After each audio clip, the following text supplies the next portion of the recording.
Poste quoi exactement sur ton OnlyFans ou sur ton mime? Ce que tout le monde poste, quoi. Donc des photos un peu sexy, un peu, enfin des trucs que tu peux pas poster sur Instagram ou sur Facebook. J'ai déjà été approchée pour des films porno, des gens qui veulent me voir en vrai, qui veulent me payer pour des hôtels, des restos, tout. En fait, OnlyFans, c'est comme une porte, et une fois que t'es dedans, tu peux pas vraiment Kwizera Emeline n'akagwi k'abantu 8 bari kumwe bakoze groupe ya WhatsApp yitwa Rich Gang. Indwi muri abo rero bakaba bamaze gufatwa. Qu'est-ce que tu veux que je dise aux enfants d'aujourd'hui qui gagnent en un jour ce que je gagnais en un mois?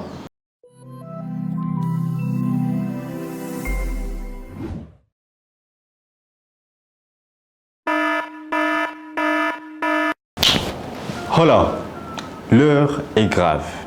Benshi muri mwebwe mwarumvise cyangwa mwarabonye fuite z'amanude z'umukobwa z'umunyarwandakazi. Bon, si ubwa mbere amanude agize fuite.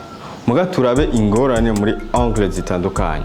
Generation Z iri kwihura na revolution numérique, aho ibintu byinshi bica ku mbuga hwaniro ariyo réseaux sociaux. Mugabo izo mbuga hwaniro zose nizikora kumwe. Okay, reka nsigure gato. Muri iki gihe aho ubuhinga bwa none tubukoresha mu bintu byinshi bitandukanye mu buzima tubayemo, hariho intambamyi nyinshi zabwo. Si ubwa mbere amavideo canke amafoto y'urukozasoni, video à caractère sexuel agiye hanze. Haba mu gihugu cacu canke kw'isi nzima, amavideo nk'ayo yamasohoka soit nyene kubikora atabizi canke yashatse kuyasangiza. Bon, dufate ayo masanamu asohotse nyene kubikora atabizi canke atabishatse. Biratera isoni uwazikoze, mbere akagira izindi ngorane nko kurwara depression. Parenthèse, narakoze video ya depression, raba ngaha hejuru ku kai canke muri description ndagusigira link, uhejeje iyi video uje kuraba. Okay, si depression agwara gusa, harimo no kwiyahura kuri uwo aba agaragara muri ayo mashusho. Bon, ntitworinda turagaruka ku vy'imico n'imigenzo n'akaranga ko gufata amasanamu nk'ayo ukayasangiza umugenzi atari vyiza. Mugabo ababikora nabo bashaka ivyunguka. What? Hey, pause gato. Igihe nariko ndakora iyi video naciye menya izindi information. Kwizera Emeline n'akagwi k'abantu 8 bari kumwe bakoze groupe ya WhatsApp yitwa Rich Gang. Indwi muri abo rero bakaba bamaze gufatwa. Bakaba bagirizwa gufata amavideo y'urukozasoni no kuyasangiza abandi.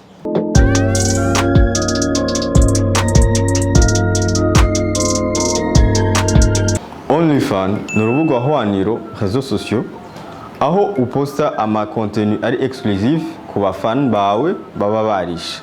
Ufise compte arashobora kurisha abonnement ya konti yiwe, urashobora gukurikira par exemple umustar mukaganira n'ibindi byinshi.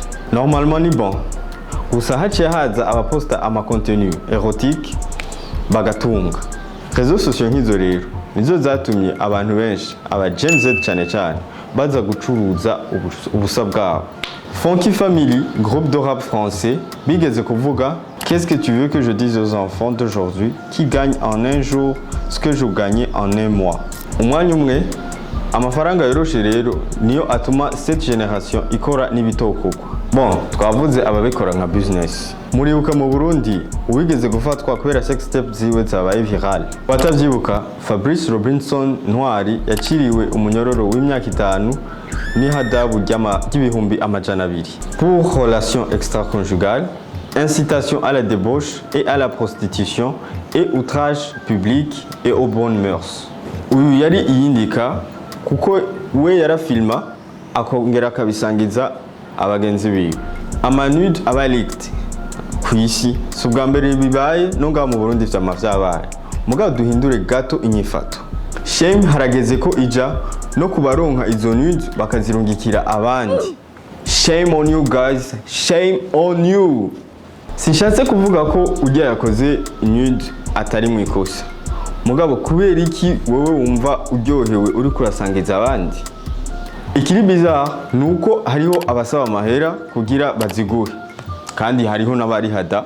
Bon, biragoye mugabo birashoboka reka tujye hamwe ubonye konti iri kuragurisha amanude y'uwundi muntu ataruhusha abifitiye reka tumusinyale turi benshi mbega mwari muzi ko amategeko yo mu Burundi avuga clairement d'après la loi numéro 1/10 du 16 mars 2022 portant sur la prévention et répression de la cybercriminalité à son article 48 est puni d'une servitude pénale de 2 à 5 ans et d'une amende de 2 à 5 millions de francs burundais.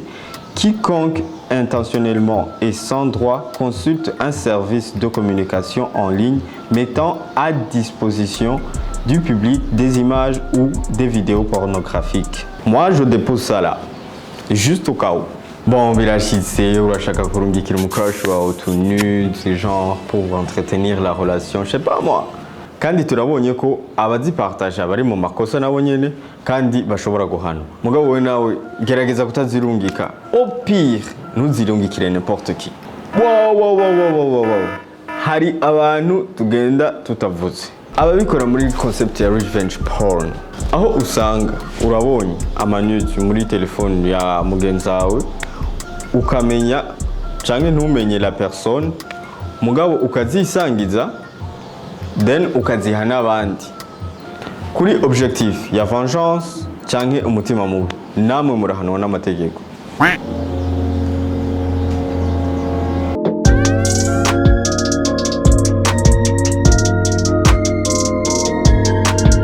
Conclusion twogira ni icyo twovuga nuko haba abarungika canke abakora zijya nude bose barafise ikosa hama kuba hariho fuite z'amanude shame ije ku bantu bose uzikora n'uzisangiza.